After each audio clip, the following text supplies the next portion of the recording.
Bueno, y el programa Informe Especial mostró el funcionamiento de las barras bravas y sus líderes. En la investigación, el espacio accedió a los informes financieros que detalla el dinero que manejan los líderes de las barras y cómo también realizan diversas amenazas telefónicas. Para conocer más sobre este tema, estamos ya con Juan Carlos Alarcón. Buenos días, Juan Carlos, un tema bien polémico, ¿no? Sí, y con varias sorpresas, depósitos millonarios de tipos que definitivamente no trabajan y que podíamos ver en aquellas cartolas 8, 10 depósitos por 12 millones de pesos mensuales en una constante. ¿Qué tan enquistadas están las barras bravas en nuestra sociedad? ¿Cuántos de estos tipos hacen una verdadera forma de vida y de negocio? ¿Cuántos de ellos utilizan el fútbol para sobrevivir? Nos quedó clarísimo ayer en el informe especial, en el muy buen reportaje de Francisco Sagreo, ayer domingo por la noche, un tema que se ha enquistado desde 20 años a la fecha, y una de las personas que ha estado desde el principio, más que la calidad de diputado que soy, Felipe Arboe, porque ya cuando él estaba a cargo del gabinete en la Intendencia Metropolitana, fue mandado a Europa a estudiar este tema, estuvo interviniendo, se pusieron cámaras de seguridad, Felipe, en un tema que seguramente usted que conoce este tema no le debe haber sorprendido mucho, pero sí le debe haber llamado poderosamente la atención que personas que en el pasado, no es verdad, decían que no había relación con estas barras, ahora abiertamente la reconocen. Buenos días. Buenos días a todos los que nos están escuchando. Bueno, yo creo que el reportaje fue bastante consistente. Tenemos una realidad, la gente se aleja de los estadios y ve estos grupos que muchas veces tienen un buen objetivo inicial, cuál sería, o se esconden tras un objetivo inicial interesante, como es apoyar a un equipo, pero al final del día termina siendo un conjunto de amenazas, un conjunto de hechos de violencia que aleja a la gente y ha tenido atemorizados a las personas que van a los estadios durante muchos años. Yo creo que efectivamente lo más grave que yo vi en el reportaje ayer, más allá de los hechos de violencia que son totalmente condenables, por cierto, la actitud matonesca, las amenazas, es que aquí tenemos una autoridad de gobierno como el subsecretario de Deportes, que reconoce abiertamente haber financiado a estos grupos. Eso es extremadamente delicado. Yo creo que aquí habemos muchos, y digo de diferentes colores políticos, que hemos trabajado para erradicar la violencia de los estadios. Y no es aceptable que una autoridad que hoy día ejerce un cargo de gobierno reconozca haber sido parte del problema, el financiamiento del problema. Eso es muy delicado para este país. Yo creo que es una mala señal. Creo que no basta con decir, mire, sí, yo lo hice porque, comillas, me encontraba solo. No es así. Aquí había una política hace muchos años que ha tenido altos y bajos. Y aquí lo que se requiere es un acuerdo entre todos. No es posible que un vicepresidente de la NFP, de la Asociación de Fútbol de hoy día, también aparezca vinculado a estos financiamientos. No parece aceptable que cuando la institucionalidad pública y la institucionalidad del fútbol aparecen vinculados al financiamiento de esto, yo creo que es muy, muy delicado. Mi percepción es que tenemos que ponernos de acuerdo una vez por todas y decir, ¿saben que entre gobierno, oposición, futbolistas, dirigentes, ¿saben qué? Mire, violencia no es aceptable en ningún sentido, y menos aún dentro de un estadio. Y por tanto, yo creo que eso es lo que se requiere hoy día, menos discurso, menos planes y más acciones. Pero también hay un tema, yo siento y suelo justificar un poco a los dirigentes en alguna medida.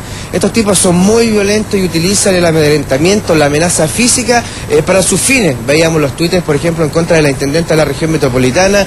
A usted una vez trataron de apuñalarlo con un punzón, digamos, cuando iba entrando al estadio. Es decir, hay un tema físico. A la intendenta en el reportaje ya decía que la amenazaban con secuestrarle a la hija, que sabían los movimientos de un par de dirigentes. Yo sé también que le han seguido a las familias, que saben si la hija va al gimnasio, a qué hora salen al colegio. También hay un tema ahí a despoblado, diputado, que es súper importante. Bueno, es muy grave si finalmente aquellos que hemos ejercido cargo de autoridad hemos estado expuestos a ese tipo de amenazas y situaciones, pero yo creo que no es aceptable, y creo que el caso de los dirigentes, estamos hablando de un club, por ejemplo, en el caso de Colo-Colo, que es un club, en este caso privado. El estadio es un recinto privado, ellos podrían reservarse el derecho a admisión si efectivamente hubiese voluntad real de evitar que esta gente que ha estado vinculada a hechos de violencia, no digo todos porque, vuelvo a insistir, aquí no se trata de estigmatizar. Algo está ocurriendo en la sociedad, que hay mucha gente que se reúne en torno a las barras y ve a estos líderes negativos como conductores de un proceso. Yo creo que tenemos que enfrentar el tema más de fondo. Pero mientras tanto, para efectos de la violencia, mi percepción es que falta todavía voluntad de los dirigentes. Cuando uno observa que le financian las entradas, que le entregan, y el argumento es, mire, si no lo hago, me agreden, entonces este es el país del más fuerte, en el sentido de que el que amenaza más va a tener más derechos. Mi percepción es que no es un buen camino. Yo creo, insisto, que cuando uno observa la legislación internacional, lo que estamos haciendo hoy día, la responsabilidad de los clubes, la existencia de lo que se llaman los coordinadores de seguridad, la existencia obligatoria de contratación de guardias privados de seguridad, que, por ejemplo, en materia futbolística. Lo que más le duele a un club deportivo, que en este caso ya no son clubes, son sociedades anónimas, es la pérdida de puntos en el campeonato. Que se establezca, se establece hoy día la pérdida de puntos. Que se establezca la responsabilidad también de los dirigentes de la NFP respecto de las medidas que tienen que adoptarse en estas materias. Pero por sobre todo, que tengamos una sanción adecuada. No es solo que se espere la condena a una persona para tener que prohibir el ingreso al estadio, sino por ejemplo por la formalización. Sí, diputado Arboe, buenos días. Dos cosas. Uno, más allá de todo lo que usted señala, las actuales disposiciones en el marco, ¿no?, de este plan Estadio Seguro, a su juicio, ¿avanzan por la dirección correcta? Yo creo que son avances. Algunas de ellas creo que está bien inspirado. Mira, había un encargado que era Matías Eguiguren, que hizo un plan bastante completo. Nos reunimos a conversar, él fue a Europa a estudiar esto también, trajo experiencia internacional y lamentablemente el gobierno le dijo: mire, sabe que esa inversión, ese tipo de actividad no la vamos a hacer. Y él renunció a su cargo. Y ahora se implementa un plan que tiene algunas medidas positivas, pero hay otras que son bastante conflictivas. Por ejemplo, cuando se ha establecido en un plan Estadio Seguro que hay un conjunto de medidas administrativas que no siempre son posibles de cumplir por las personas que están en el estadio, y hemos visto casos donde papás con niños van al estadio a disfrutar de un espectáculo y terminan siendo heridos por una turba o por agresión de carabineros que no puede distinguir entre unos y otros. Creo que hay que saber hacer las cosas desde el punto de vista administrativo, por dónde entran unos, por dónde entran otros, como se ha hecho en otros países. Y lo otro que anoche veíamos era el vínculo entre algunos de estos dirigentes con campañas políticas, fundamentalmente aquellos que se dedican a instalar o a proteger la propaganda electoral. Estamos a las puertas de una elección municipal. ¿Qué debiera ocurrir para esta elección? Bueno, aquí yo creo que debiera haber una fiscalización ciudadana.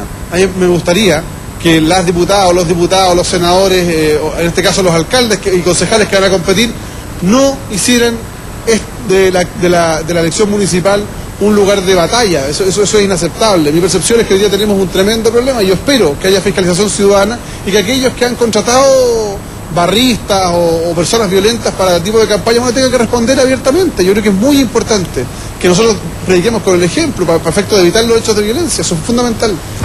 Otro tema también que ya me llamó mucho la atención, y esta es la pregunta pesada, digamos, pero usted también estuvo en la Intendencia y a cargo de la coordinación de Carabineros, y en su tiempo en la Intendencia también pasada, era esta concomitancia, este trato, esta relación entre Carabineros y los tipos de la barra. Bueno, ustedes no me hagan desórdenes, contrólenme la gente, yo le dejo entrar los bombos, que lo reconoció ayer Carabineros en este informe especial abiertamente. A ver, yo creo que Carabineros tiene jugar un rol más bien de contención de determinados hechos de violencia. Siempre se han producido diálogos, algunos diálogos positivos, otros no tan positivos, lo hicimos ver en su oportunidad. Había un oficial de Carabineros que partió desde muy temprano en su cargo, el que terminó como general, el general Claudio Arias, que conoce mucho el tema, estuvo a cargo de operación, estuvo en seguridad en el Mundial. Perdón, diputado, que Carabineros debe transar con los barristas, así como criticamos, digamos, que los dirigentes transan con los barristas. No digo transar, lo que pasa es que lo que se requiere es que cuando esta gente ya llega al estadio hay que buscar un mecanismo de control. Por eso es que es muy importante que haya coordinación entre la autoridad de gobierno, la autoridad policial y la autoridad del fútbol, porque de pronto, cuando se adoptan medidas administrativas que no sirven, el que se encuentra con el problema al interior del estadio ya es Carabineros. Yo creo que efectivamente hay que distinguir. No es aceptable, por ejemplo, que hoy día se siga permitiendo el ingreso de estos fuegos artificiales. Si la ley es muy clara, hoy día eso es ilegal, eso está sancionado por la ley. Eso es completamente ilegal, eso no debiera ser transado, ni siquiera conversado. Entonces, obviamente ahí se requiere coordinación, gobierno, policía y sobre todo la gente que administra el espectáculo de fútbol. Vuelvo a insistir en esto, el estadio San Carlos de Apoquindo, el estadio de Colo-Colo, el Monumental, son estadios privados, el estadio de Unión Española son estadios privados. En consecuencia, ahí debieran regir también normas sobre derecho de admisión y sobre conducta. Y por tanto, tal como se hace en Europa, que en aquellos casos donde hay faltas de conducta o se ingresan elementos, esa persona por el solo hecho de violar las disposiciones internas, se le saca del estadio. ¿Ha recibido amenazas últimamente, diputado? No, todavía no, a lo mejor no, todavía no. No, la verdad que hace tiempo que no, porque no he estado muy vinculado a estos temas tampoco. Yo creo, pero insisto, creo que solidarizar con la intendenta, uno puede pensar distinto en muchas cosas, pero cuando una autoridad está ejerciendo su cargo, es tremendamente delicado que amenacen a su familia o en lo personal. Yo creo que es muy delicado, pero solidarizar con ella y decir que tiene que seguir trabajando más con fuerza, y ojalá también un mensaje a los dirigentes del fútbol. El fútbol es un deporte que reúne hasta 80.000 personas en un recinto deportivo. Hay que cuidar el fútbol como un espacio, un punto de encuentro. Y para eso hay que erradicar estos pequeños grupos, que no, insisto, no es toda la barra, son pequeños grupos que hacen de la violencia y el negocio la actividad habitual. Eso es un verdadero negocio, son brigadistas de mano de obra muy barata y muy efectiva además porque son tipos violentos y que cuidan aparentemente la señalética política de muy buena forma, así que vienen, como decía Mauricio Bustamante, elecciones municipales, un lindo ejemplo político sería, digamos, que nos fueran más ocupados como brigadistas estos barras bravas, Mauricio, Andrea. Muy bien, Juan Carlos, muchísimas gracias y gracias también a Felipe Arboe. Buenos días. Buenos días.